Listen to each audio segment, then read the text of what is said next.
નમસ્કાર, આપ જોઈ રહ્યા છો નેશન પ્લસ ન્યૂઝ. હું છું આપની સાથે હેતલ ભગત. સુરતમાં વરાછા પોલીસે ફટાકડાનું ગોડાઉન ઝડપી પાડી 95 લાખથી વધુના ફટાકડા કબજે કર્યા છે. સુરતમાં રહેણાંક વિસ્તારમાં વગર પરમિશને ફટાકડાનો જથ્થો સંગ્રહ કરવામાં આવ્યો હોવાની વરાછા પોલીસને બાતમી મળી હતી. જે બાતમીના આધારે વરાછા પોલીસે દરોડો પાડ્યો હતો. પોલીસે ગોડાઉનને સીલ કર્યું હતું અને 95 લાખથી વધુના ફટાકડા કબજે કર્યા હતા.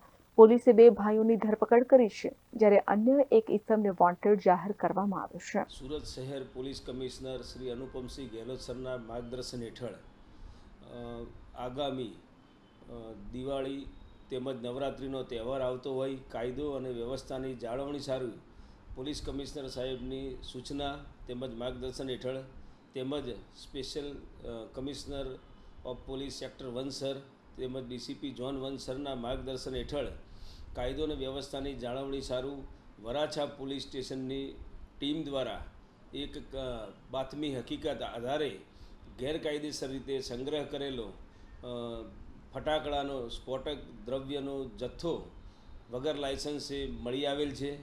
આ બાબતે વરાછા પોલીસે વરાછા મારુતિ ચોક પાસે આવેલ સંતોષીનગર શોપ નંબર 11ના દુકાન તેમજ ગોડાઉનમાંથી 55,17,338 રૂપિયાનો ફટાકડાનો જથ્થો કબજે કરેલ છે.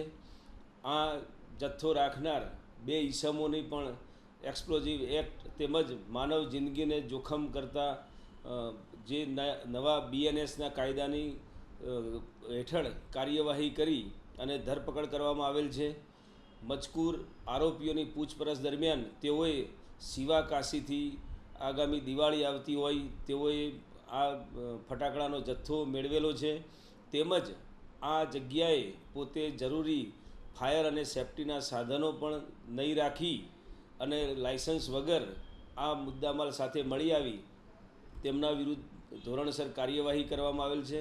બંને આરોપીઓની ધરપકડ કરવામાં આવેલ છે અને હાલનો જે કબજે કરેલ મુદ્દામાલ એ સેફ જગ્યાએ પણ સ્થાનાંતરિત કરવાની કાર્યવાહી વરાછા પોલીસ સ્ટેશન દ્વારા હાથ ધરવામાં આવેલ છે.